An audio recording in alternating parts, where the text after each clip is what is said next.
嗱，咁多水嘅，能通係水上嘅威尼斯？唔係㗎，係別墅嚟㗎。大家睇下，哎呀，好驚驚地添。40萬一棟，50萬一棟，甚至100萬都唔使就可以買一棟別墅。到底有冇伏？呢個就係香港朋友或者澳門嘅朋友咧所關心最大嘅一個問題，亦都係恒大世紀夢幻城呢個別墅區爭議性非常強嘅一個問題。咁咧，蘇神咧今日就喺最平嘅一個區裏頭，叫27區。恒大世紀夢幻城裏頭咧，仲有24區、25區、26區。咁依家目前嘅就身處嘅位置咧，就係27區啦。咁咧，依家目前我身後嘅位置咧，都有業主已經裝修緊㗎啦。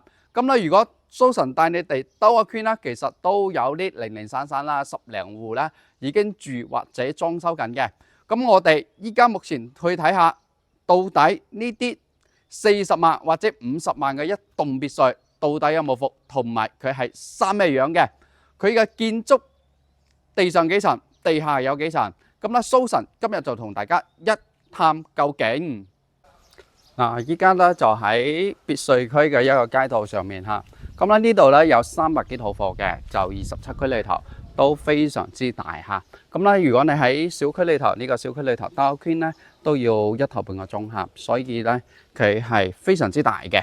咁我哋依家目前咧就係喺身處最後一條街道啦。咁咧就都係同大家講下佢嘅一個別墅嘅一個外立面同埋一個位置嚇。咁啊呢一間咧就早期買嘅，呢間咧就係單邊別墅。咁咧呢度嘅寬度咧就係佢嘅一個側邊花園啦，非常寬敞啦。咁呢啲就單邊位嚟嘅。咁咧呢度係單邊位，裏頭咧行過少少嚇。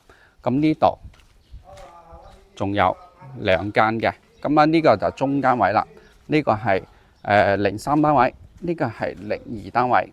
咁咧前面嗰個就01單位，1、2、3、4呢啲咧就稱為4連排。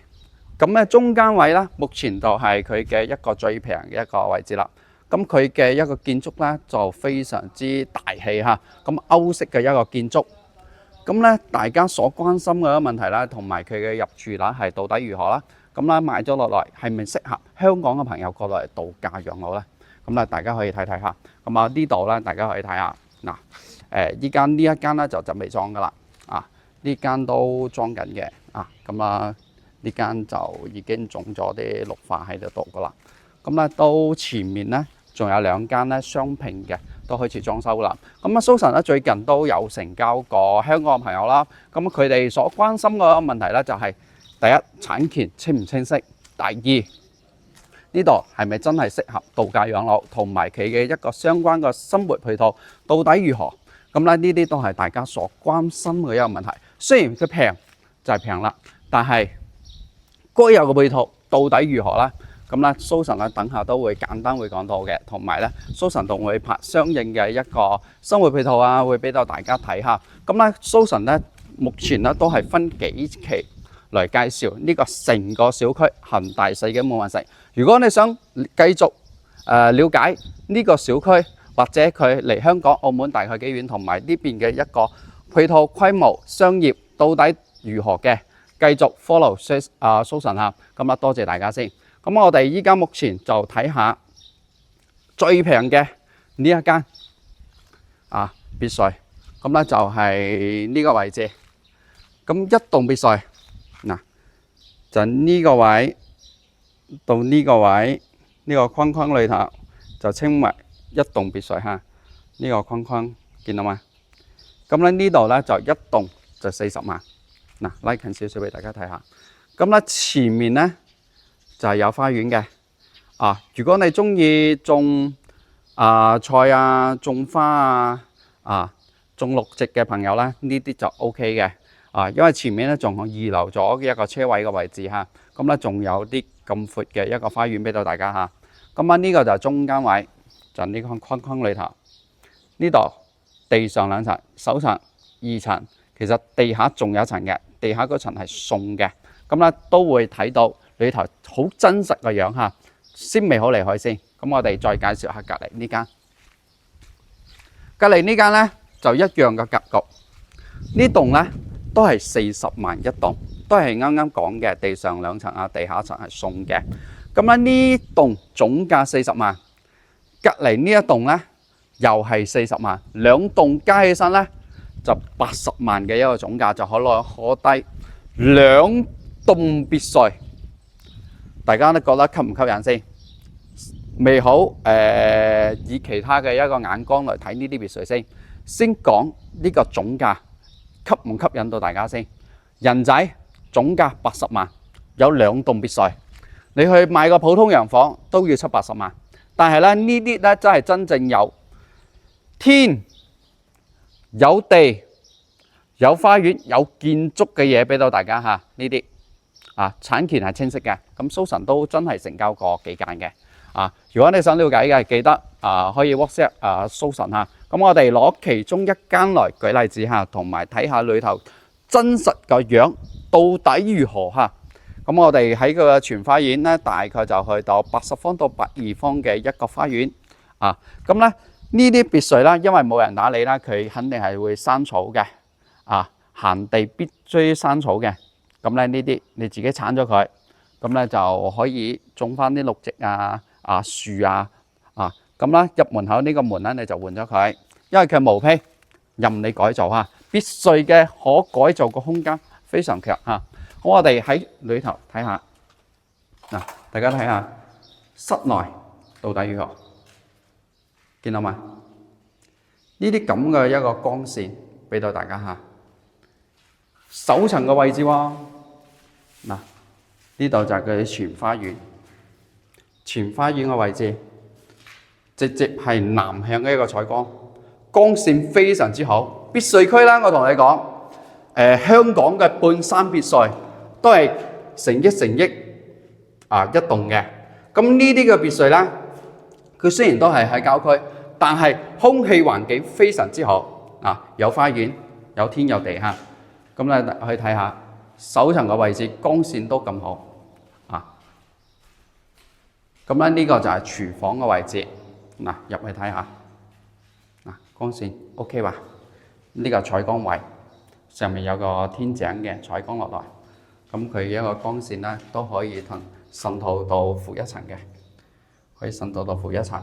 所以咧呢啲個別墅負一層都好光猛嘅。等下蘇神帶大家睇下咁咧就樓梯位啦，就係呢度落負一層嘅咁大家睇下呢個係首層嘅一個廳嘅位置。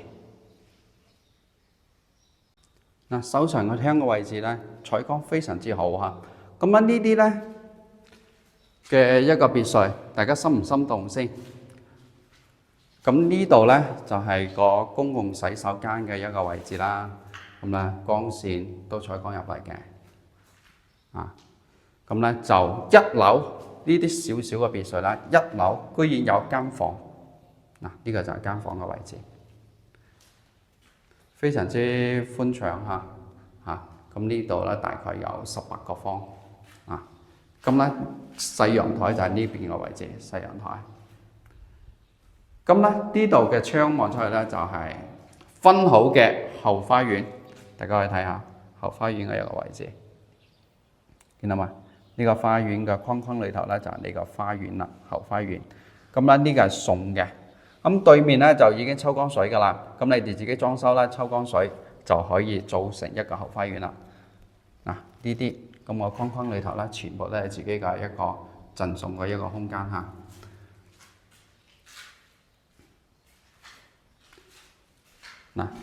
大家所關心嘅一個問題咧，我哋先上去2樓睇下先，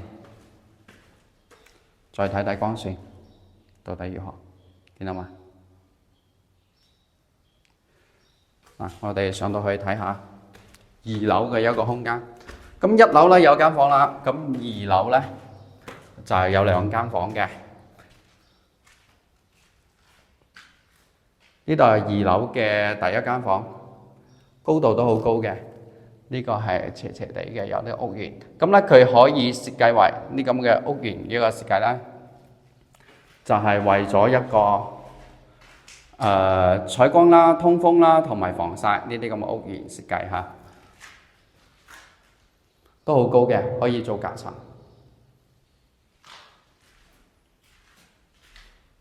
嗱，陽台個位置，衞生間個位置。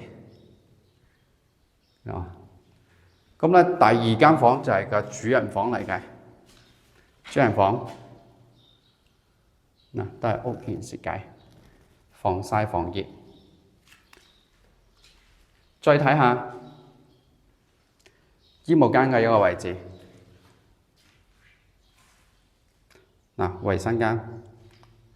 咁呢啲別墅咧，好多人其實喺蘇神嘅一個視頻號裏頭講咗好多。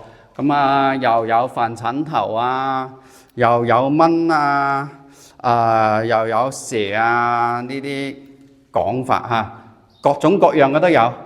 但係我想講，100萬唔到嘅別墅，依家先係40萬咁嘅一個總價，可以買一棟別墅。而且咧，隔離真係有人裝修嘅，又唔係吹水嘅。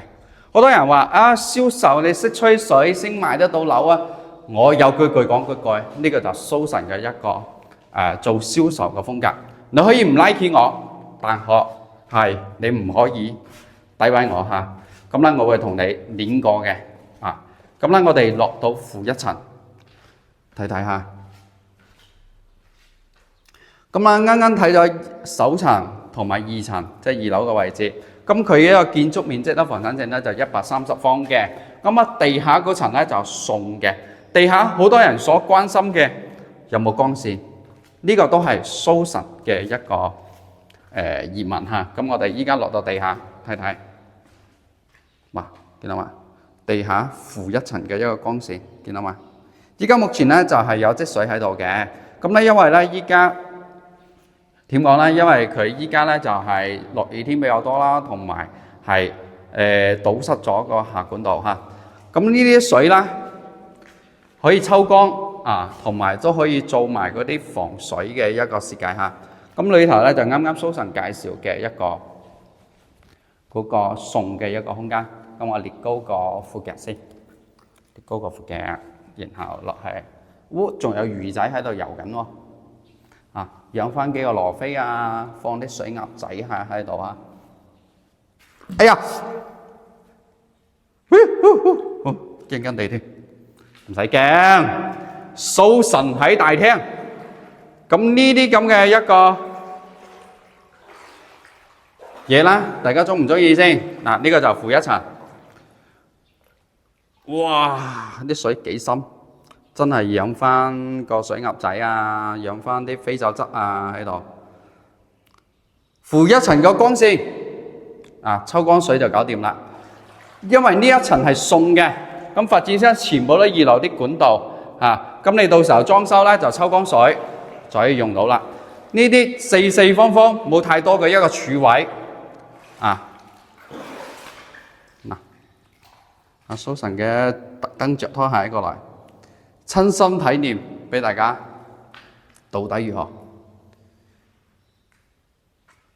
啊？咁呢啲咁嘅別墅，光線又咁好，你可以做影廳啊、麻雀房啊、客房啊，呢啲通風非常之好。嗱，依家有風吹入嚟啦，啊，咁啊光線非常之好嚇。咁呢啲咁嘅別墅總價都係嗰句，總價40萬喎。可以買低一棟啲咁嘅別墅，當然你裝修20-30萬亦可以裝，30-40萬或者貴過呢套樓又可以裝，睇你自己點裝嘅嚇。啊，咁咧我哋7道正門再俾個特寫大家。啊，呢啲咁嘅別墅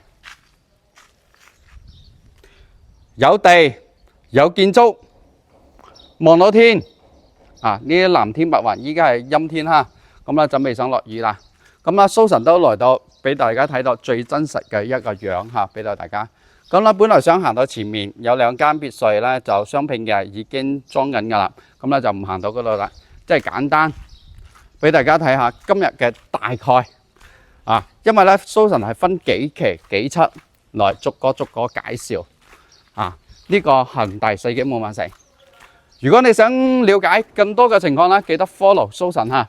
咁呢間咧裝到幾好嘅，呢個屋主咧都未入住嘅，但係咧已經隔離已經種咗啲瓜棚同埋啲蔬菜呢啲咁咧睇得出佢非常之需要種花咁呢啲咁嘅別墅，佢嘅單邊位，咁單邊位啦，依家就賣晒啦，貴嘅話就80-90萬啦咁啦。如果你話蘇神冇所謂100萬左右我都可以考慮嘅，咁呢度就非常 fit 啦，非常之 nice， 因為你100萬唔使，就好多朋友啦睇下珠海嘅樓買套洋房地又唔係自己嘅又太高，居住又密集。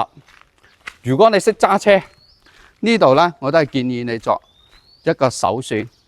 點解咁講呢？因為呢度離市區呢就大概半個鐘，去佛山新機場呢都係30分鐘嘅一個距離平時呢坐大巴返香港呢就係2個半鐘嘅一個距離啦即係如果你想了解更多嘅詳情呢，記得 WhatsApp 下蘇神啦，同埋持續關注下蘇神。多謝大家，今期就講到呢度。